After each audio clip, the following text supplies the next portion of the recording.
എല്ലാവർക്കും നമസ്കാരം. ഞാൻ ശില്പ. ഞാനിന്ന് വന്നിരിക്കുന്നത് നിങ്ങളെ ഒരു കാര്യം ഓർമ്മപ്പെടുത്തുന്നതിന് വേണ്ടിയിട്ടാണ്. നമ്മളെല്ലാവരും കാത്തിരുന്ന ഒരു പരീക്ഷയായിരുന്നു യൂണിവേഴ്സിറ്റി LGS എന്ന് പറയുന്നത്, അല്ലെ? ഡിഗ്രി ക്വാളിഫൈഡ് അല്ലാത്തവർക്ക് വളരെയധികം സാധ്യതകളുള്ള ഒരു പരീക്ഷയാണ് യൂണിവേഴ്സിറ്റി LGS എന്ന് പറയുന്നത്. അത് തന്നെ PSC ആദ്യമായിട്ടാണ് ഈ ഒരു പോസ്റ്റിലേക്ക് വിജ്ഞാപനം ഇറക്കിയിരിക്കുന്നത്. അപ്പൊ അതിന്റെ പ്രിലിംസ് പരീക്ഷ നമ്മുടെ കൈയെത്തും ദൂരത്ത് എത്തിയിരിക്കുക. ഈ വരുന്ന ഓഗസ്റ്റിലും സെപ്റ്റംബറിലുമായിട്ട് 4 ഘട്ടങ്ങളിലാണ് പരീക്ഷ നടക്കുന്നത്, അല്ലെ? എല്ലാവരും പഠിച്ചു തുടങ്ങിയോ? ഒരുപാട് കാര്യങ്ങളുണ്ട് നമുക്ക് അവിടെ പഠിക്കാനായിട്ട്, അല്ലെ? പ്രധാനമായിട്ടും GKയും മാത്സും ആണ് നമുക്ക് പഠിക്കേണ്ടത്. അപ്പൊ അതിൽ തന്നെ നമ്മൾ ഒരു സേഫ് സോണിലാണ് നിൽക്കുന്നത്. കാരണം എന്താ? മലയാളം ഇല്ല, അതുപോലെ തന്നെ ഇംഗ്ലീഷ് ഇല്ല, അല്ലെ? അപ്പൊ നമുക്ക് എല്ലാവർക്കും തന്നെ കുറച്ച് പേടിയുള്ള ഒരു സബ്ജക്റ്റ് ആണ് ഇംഗ്ലീഷ് എന്ന് പറയുന്നത്. അത് മാറി കിട്ടിയപ്പോൾ തന്നെ കുറച്ച് ഭാഗം സേഫ് ആയി, അല്ലെ? പിന്നെ വരുന്നത് നമ്മൾ ഡെയിലി പ്രാക്ടീസ് ചെയ്യേണ്ട ഒരു സബ്ജക്റ്റ് ആണ്. ഏതാണ്? മാത്സ്. പക്ഷെ നിങ്ങൾ മാത്സ് പഠിച്ചു, ഇവിടെ നമ്മൾ പഠിച്ചെടുക്കുമ്പോൾ നമ്മൾ കുറച്ചുകൂടെ ഉഷാറാവുക ചെയ്യുന്നത്. കാരണം എന്താ? മെയിൻ എക്സാമിന് വരുന്ന ഒരു ടോപ്പിക് കൂടിയാണ് മാത്സ് എന്ന് പറയുന്നത്. പിന്നെ നമുക്ക് പഠിക്കാനുള്ളത് 80 മാർക്കിന്റെ GK ആണ്. അതിൽ നമ്മൾ സ്ഥിരമായിട്ട് PSCയുടെ എല്ലാ പരീക്ഷകൾക്കുള്ള കുറച്ച് ഭാഗങ്ങൾ തന്നെയാണ്.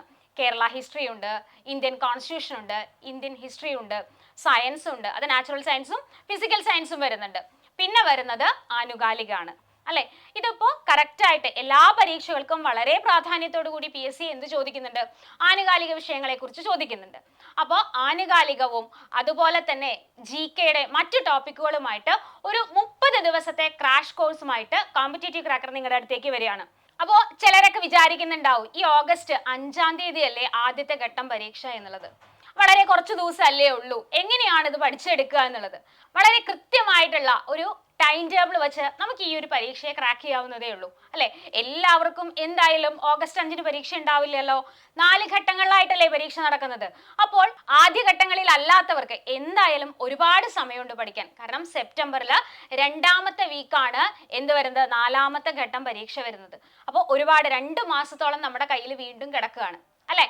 അപ്പൊ ആ ഒരു സമയത്തെ കറക്റ്റ് ആയിട്ട് ഫോക്കസ് ചെയ്ത് പഠിക്കാനായിട്ട് ഞാൻ പറഞ്ഞു 30-ഡേ ക്രാഷ് കോഴ്സുമായിട്ടാണ് വരുന്നത്.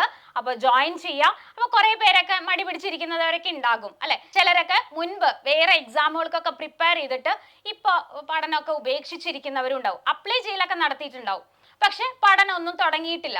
അവരൊക്കെ എന്ത് ചെയ്താൽ മതി? പൊടി തട്ടി എടുത്താൽ മതി, അല്ലെ?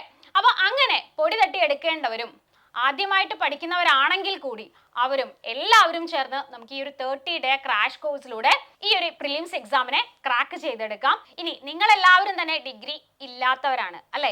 അപ്പൊ ഇത് കഴിഞ്ഞ് സർവീസിൽ കയറിയിട്ട് നിങ്ങൾ ഡിഗ്രി ക്വാളിഫൈ ചെയ്യുകയാണെങ്കിൽ തന്നെ നിങ്ങൾക്ക് എന്ത് ചെയ്യാം? ഡിപ്പാർട്ട്മെന്റ് ടെസ്റ്റുകളൊക്കെ എഴുതി, അല്ലെങ്കിൽ ബൈ ട്രാൻസ്ഫർ ഓപ്ഷൻസ് ഉണ്ട്, അല്ലെ? ഇപ്പൊ PSC വിളിക്കാറുണ്ട് ബൈ ട്രാൻസ്ഫർ. അതേ ഡിപ്പാർട്ട്മെന്റിൽ തന്നെ നമുക്ക് മാറാനായിട്ടൊക്കെ പറ്റും.